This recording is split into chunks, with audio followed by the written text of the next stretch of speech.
Hi అండి. ఇప్పుడు oil లేకుండా ఈ చిప్స్ ఇంకా పాప్కార్న్ వేయించుకుందాం. అదెలాగో చూద్దాం.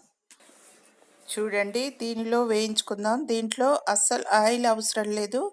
ఆయిల్ లేకుండానే ఎయిర్ తోటే అన్నీ వేగిపోతాయి. ఎలా వేయించాలో చూపిస్తాను.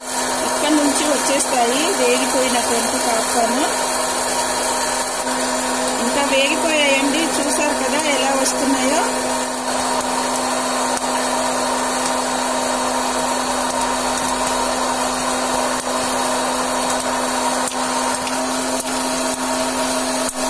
ఈ చిప్స్ వేస్తాను. ఈ చిప్స్ అయితే 4-5 వరకే వేసుకోవాలి, మరి ఎక్కువ వేసుకోవద్దు. చూసారు కదా ఎలా వస్తున్నాయో. అస్సలు ఆయిల్ అవసరం లేకుండా ఏ విధంగా వస్తున్నాయో చూడండి. వీడియో నచ్చితే లైక్ చేయండి, షేర్ చేయండి, సబ్స్క్రైబ్ చేయండి.